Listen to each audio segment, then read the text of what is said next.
লুথারিয়ান পাদ্রী ছিলেন। তিনি একসময় হিটলারকে সমর্থন করেছিলেন, কিন্তু পরবর্তীতে দেখলেন যে হিটলারের আইনগুলো এমন জায়গায় যাচ্ছে যে এই রাষ্ট্র জার্মানি ধ্বংস হয়ে যাবে। তাকে এটা প্রতিবাদ করবার কারণে 8 বছর জেল খাটতে হলো। জেল থেকে বেরিয়ে এসে উনি তখন বই লিখলেন, কবিতা লিখলেন। ওনার একটা বিখ্যাত স্টেটমেন্ট আছে রবার্ট মিলার, যে when they came for the trade unionists, তারা যখন একজন ট্রেড ইউনিয়নিস্টকে ধরতে এসেছিল, I did not speak up, আমি প্রতিবাদ করি নাই, because I was not a trade unionist, আমি কোনো ট্রেড ইউনিয়ন করতাম না।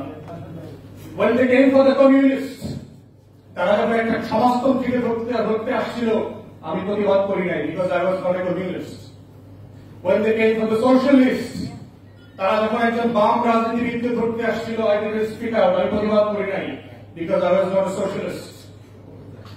When they came for the religious Puritans, যারা অর্থোডক্স খ্রিস্টানদেরকে ধরতে আসছিল, I did not protest, আমি প্রতিবাদ করি নাই, because I was not a Puritan, আমি পিউরিটান ছিলাম না। When they came for the Jews, তারা গত রাতে যখন ইহুদিকে ধরতে আসছিল, I did not speak up, আমি প্রতিবাদ করি নাই, because I was not a Jew, আমি ইহুদি ছিলাম না।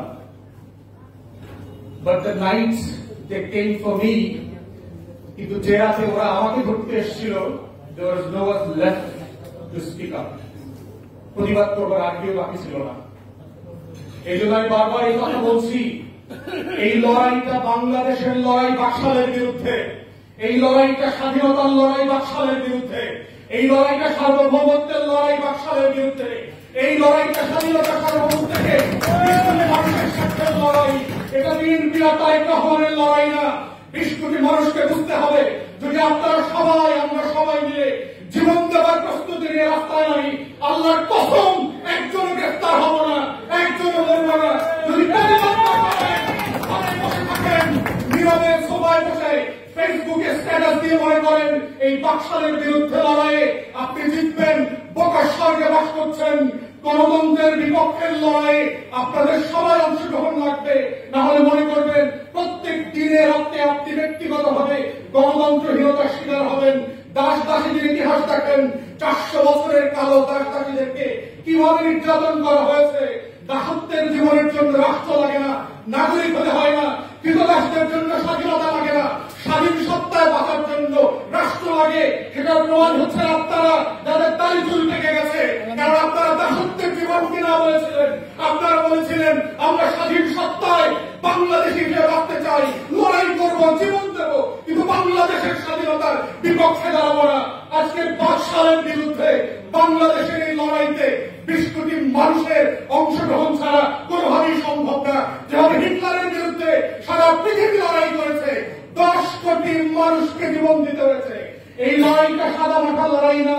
যদি কেউ মনে করে থাকেন টুকরো টাকরো ঝুটকো ঝাটকো মিছিল করবেন, কটা ছবি তুলবেন, সেলফি তুলবেন, 2 মিনিটের ঝটিকার পরে ভিডিও পাঠিয়ে দিবেন, সেই লড়াই দিয়ে বাকশালের পতন হবে না। এই লড়াই লম্বা লড়াই, এই লড়াই অনেক কঠিন লড়াই। মুক্তিযোদ্ধাদের থেকে এই লড়াইয়ের গল্প কেউ বেশি বুঝতে পারবে না।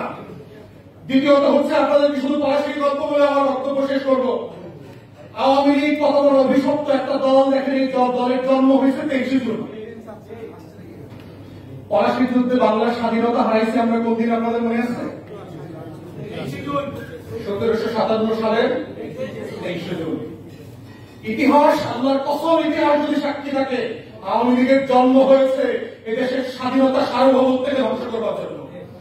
আওয়ামী লীগের জন্ম হয়েছে বাংলাদেশের বিপক্ষে দাঁড়ানোর জন্য। এই তারিখ হচ্ছে তার সবচেয়ে বড় প্রমাণ। ফেলানি দিবসে নির্বাচন করে, ওয়াহিদের টিম শপথ নেয়, গাদ্দারের দল না হইলে, বেইমানের দল না হইলে এটা সম্ভব না। পলাশীর দিন দেখেন কি হয়েছে।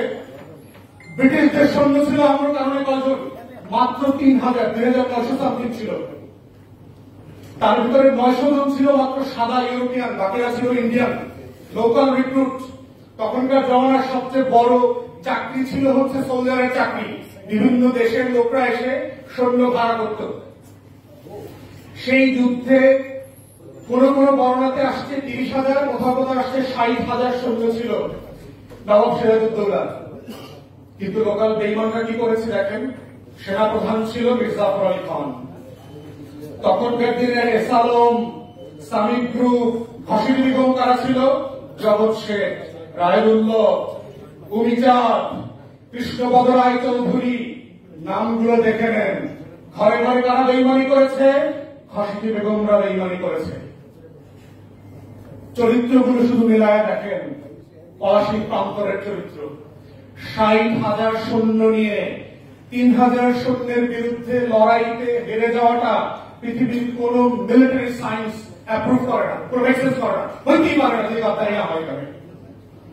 এই গাদ্দারদের বংশধররাও কিন্তু এই মাটিতে আছে। সিরাজউদ্দৌলাকে কারা ধরায় দিয়েছে? ভাগীরথী নদীতে যখন চলে যাচ্ছিলেন কারা বলে দিয়েছে ওই যে নবাব যায়? লোকাল গাদ্দাররাই ধরাই দিয়েছে। অতএব নতুন স্বাধীনতার লড়াই গুরুত্বপূর্ণ যে আপনার শত্রুকে, আপনার মিত্রকে সেটা আইডেন্টিফাই করা। যার পাশে বসে মিছিল করছেন, যার পাশে বসে দল করছেন, রাজনীতি করছেন, এই ঘাপটি মারা ঘসিটি বেগম আর মির্জাফরদের থেকে সাবধান। না হলে শুধু যুদ্ধ করবেন কিন্তু বারবার হারবেন, বারবার ময়দানে যাবেন কিন্তু বারবার পলাশী হবে, বারবার জেগে উঠবেন কিন্তু আবার অভিযাত্রা টাকা দিয়ে আপনার লড়াই কিনে নেবে। এই গাদ্দারদের ব্যাপারে সাবধান না হলে পলাশীর পরাজয় থেকে আমরা নতুন করে আর বাঁচতে পারবো না। সবাইকে সেই আন্দোলনের আহ্বান জানিয়ে আমার বক্তব্য শেষ করছি। আসসালামু আলাইকুম।